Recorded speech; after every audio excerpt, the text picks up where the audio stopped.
سلام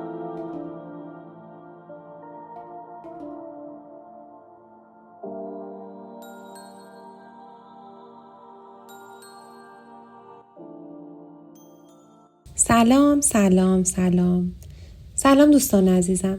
خوشحالم که اینجا هستید و به اولین قسمت پادکست من گوش میدید. یه توضیح کوتاهی بدم در مورد شروع این پادکست و اینکه چی شد که من تصمیم گرفتم شروع کنم به ضبط پادکست و تولید محتوا. من دقیقاً خودم الان حدود 3 سالی هست که این تصمیم رو به صورت خیلی جدی توی سرم دارم، ولی متاسفانه مسئله‌ای هست به نام بهانه.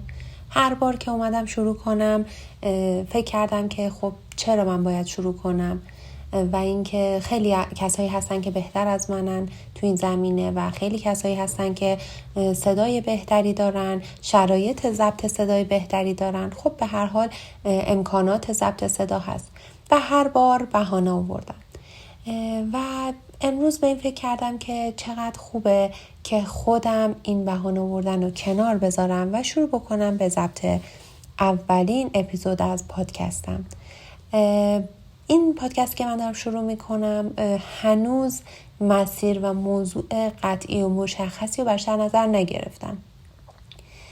قاعدتا فقط گفتم که شروع کنم و بهانه ممنوع و تصمیم گرفتم موضوع اولین پادکستم هم همین باشه که من هیچ بهانه‌ای نیارم برای شروع این پادکست و خیلی خوشحالم که این کار رو انجام دادم با هر شرایطی.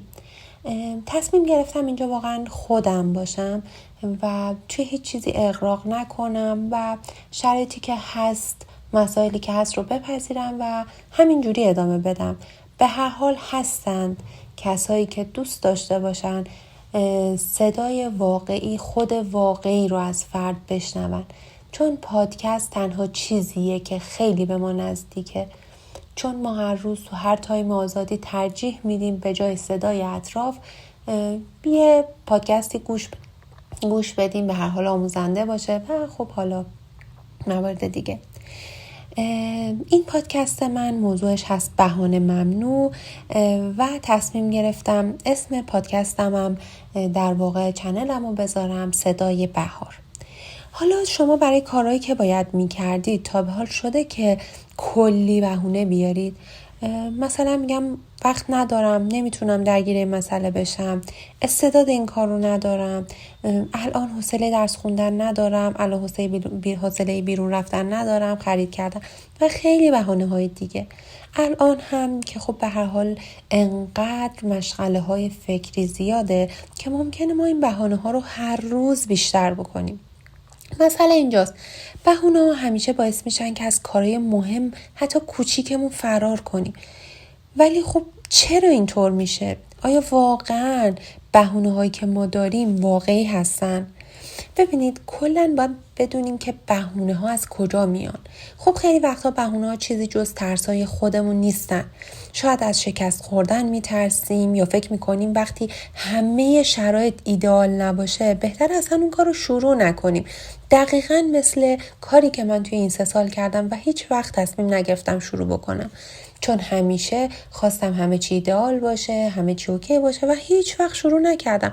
شاید اگر از ابتدا شروع میکردم میتونستم اون مسیر ایدئال رو فراهم کنم.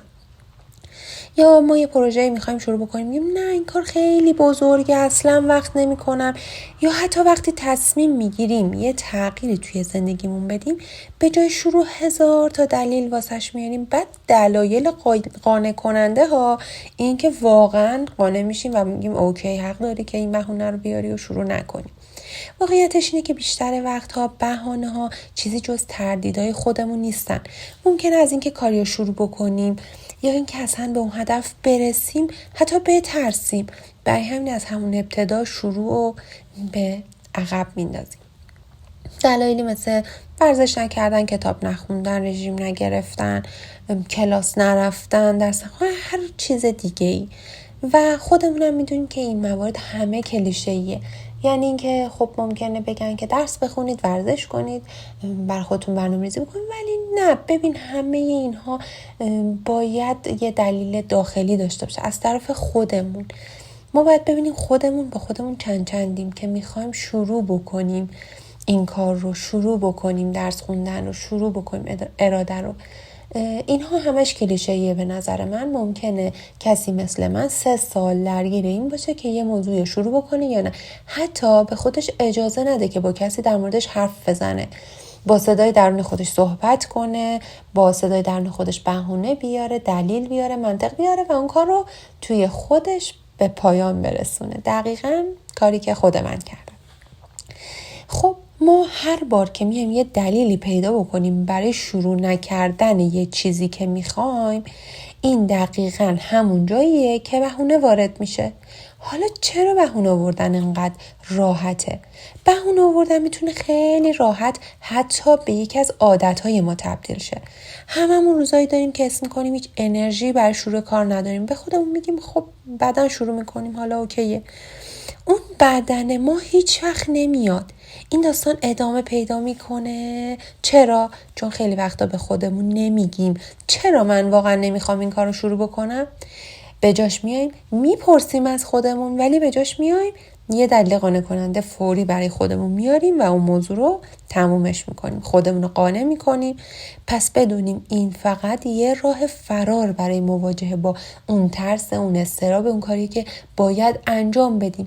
ممکنه حتی توش موفق نباشیم، ولی ما بهونه نیاوردیم و انجامش دادیم. اون انجام دادنه یه پاداشه به خود ما برای کاری که ذهن ما، فکر ما میخواسته شروع بکنه، بدن ما بهش اهمیت داده و اون کار رو شروع کرده و در نهایت نتیجه گرفته. اون نتیجه خیلی مهمه. یعنی نه که نتیجه کار در واقع مهم باشه، مهم اون نتیجه است. تو به یه چیزی رسیدی، ممکنه به موفقیت باشه، ممکنه به شکست باشه. اون زمانه که تو میای این دوتا رو تفکیک میکنی، میبینی خب اوکی موفق شدم، خب به فکر پیشرفت میفتم، اما نه شکست خوردم. حالا نباید ناامید بشم که من شکست خوردم به این دلایل که مثلا استعدادشو نداشتم، به این دلایل مثلا مال این کار نبودم، به این دلایل که من اشتباه پیش رفتم یا هر دلیل دیگه. پس ما موقع یه نتیجه‌ای داریم. حالا ما اصلا باید بدونیم چطور از شر بهونه‌ها خلاص بشیم. خب الان در مورد بهونه صحبت کردیم، باید ببینیم چجوری میتونیم این عادت‌ها رو تغییر بدیم. هر کدوم ما کاملا از شر بهونه‌ها خلاص نمیشیم، اما میتونیم بهشون بی‌توجهی کنیم یا حداقل کمتر ازشون استفاده کنیم. اول بیاد با هم واقع بین باشیم دیگه. مثلا اگر میگیم الان وقت ندارم، خب شاید واقعا وقت نداریم، اما باید واقعا فکر کنیم که آیا توی زمان 24 ساعت شبانه روز ما واقعا تایم نداریم؟ هیچ زمان کوچیکی رو توی روزمون پیدا نمی کنیم که حتی یک قدم برای اون کاری که توی فکرمونه برداریم؟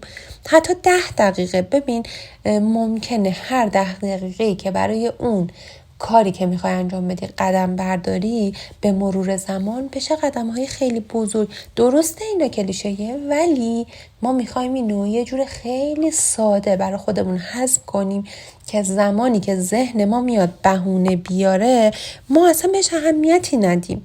بگیم اوکی الان من مثلا امروز فقط میتونم 5 دقیقه روی این کار وقت بذارم. این برای مسائلی که میخوایم انجام بدیم، حتی ورزش، حتی ببین تو ممکنه امروز بخوای رژیم بگیری. خب تو امروز اگر موقعی که میخوای مثلا با چای یه چیز شیرین بخوری، قند بخوری، اینا، اگه اون یه دونه قند امروز نخوری و ادامه بدی، هر بار اون یه دونه کار رو انجام ندی، توی هفته روزی یه کارم که انجام شه، 7 کار رو تو انجام ندادی، 7 مواد غذایی حذف کردی و این توی ماه برای تو یه نتیجه بزرگ داره. و این چیزیه که کلیشه‌ای نیست و قدم‌های کوچیک همیشه به موفقیت میرسن. این مورد. بعد این که حالا ما باید تمرکز کنیم همین روی قدمایی که کوچیکی گفتیم. مثلا وقتی کاری برامون خیلی بزرگه، ببین ما دقیقاً می‌بینیم از آخرش می‌خوایم شروع کنیم. ما یه کاری رو شروع می‌کنیم و می‌خوایم مثلا 1 روز بعد نتیجه نهایی آخرش رو ببینیم. خب این نمیشه، واقعاً یه چیز ناممکنیه. همش احساس میکنیم اصلا این کار به شروعش نمیارزه وقتی اون کار به بخشای کوچیک‌تر. ولی ببین ما وقتی اون کار به بخشای کوچیک‌تر تقسیم کنیم چی میشه؟ بازی شروع میشه و همه چی ساده میشه. حالا به هر حال این موردایی که من گفتم همه اینها بستگی به خود فرد داره. ممکنه تو الان بگی این چیزایی که تو گفتی همش کلیشه است، همش حرفه، خب آره حرفه، درسته، ولی تو عملش کن، تو بیا شروعش کن و این باعث میشه که تو بتونی با خود واقعیت روبرو بشی، بهونه‌های خود واقعیت رو بذاری کنار و چیزی که میخوای واقعا باشی.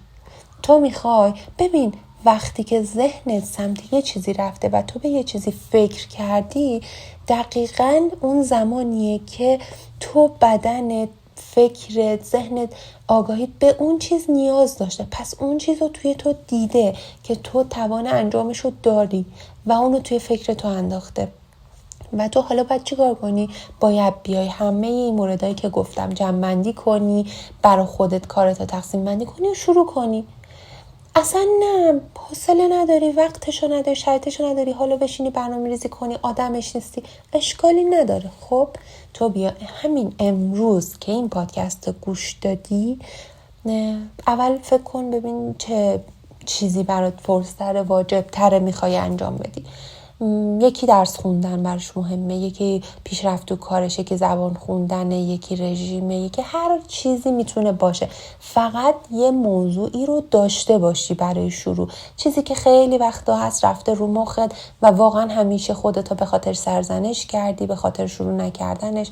ببین الان اون موضوع رو بیار توی ذهنت که چی میخواستی و همین امروز هر بار که تو تایم آزادت تونستی حتی بهش فکر کن. اگر رژیمه همین امروز وقتی که سر سفره غذا نشستی همین امروز بهش حتی شده یک قاشق کمتر، یه لقمه کمتر، یه شیرینی کمتر، یه شکلات کمتر و هر چیزی، همین امروز قدم به قدم شروع بکن و مطمئن باش این تبدیل به عادت میشه و برات شروع میشه. اوکی یک هفته انجام میدی، خسته میشی، هیچ اشکالی نداره. هیچ وقت به خودت سخت نگیر، چون برای شروع هر کاری سختگیری بیجا یعنی اتمام اون کار، یعنی دقیقاً یه ضربدر قرمز باید روش بکشی، چون تو اونو انجام نخواهید داد، چون به خودت سخت گرفتی، چون اومدی یک هفته خودتو توی تنگنا قرار دادی و بعد از اون یک هفته دقیقاً میخوای برگردی سر خونه اولت و همه چی رها کنی. ولی تا زمانی که قدم‌های کوچیک برداری و شروع ذره ذره باشه حتی میتونی نتیجه بگیری. اینها همش شعاری نیست، کلیشه‌ای نیست، چون قرار تو با خود واقعی روبرو بشی و بهونه نیاری برای این چیزا. پادکست امروزمون رو اینجا به اتمام میرسونم. دوست دارم بازخورداتون رو بدونم و اینکه آیا امروز در مورد این مسائلی که حرف زدیم تا فردا، تا یک هفته آینده، خواستم بدونم وقتی که سراغ کارت میری یک گوشه حرفای من تو ذهنت اومد که بخوای بهش عمل کنی یا نه. این خیلی برام ارزشمنده. این میشه تاثیرگذاری پادکست صدا روی ذهن تو که تو تونستی با گوش دادن، با جمع کردن افکارت، با هدفمند کردن ذهنت، با بهونه نیاوردن به یه نتیجه برسی. من خیلی خیلی خیلی خوشحالم چون خودم امروز سعی کردم بهونه نیارم و این کار رو شروع بکنم. ممنون که این قسمت رو گوش دادید. من بهار هستم. البته من زهرا هستم و اسم بهار رو دوست داشتم، بهونه نیاوردم و اسمی که دوست داشتم رو روی پادکست هم گذاشتم با عنوان صدای بهار. ببخشید اگه توی این پادکست جاهایش رو مکس کردم یا حالا ممکنه خیلی به عنوان روزمرگی صحبت کردم، ولی خواستم که بدون ادیت باشه و اون چیزی باشه که عادی دقیقاً مثل خود واقعیمون و اینکه نخواستم که خیلی رسمی و اینطور چیزا باشه. خیلی خوشحال شدم. تا قسمت بعدی مواظب خودتون باشید، بهونه ها رو کنار بذارید و پادکست من رو به دوستاتون معرفی کنید.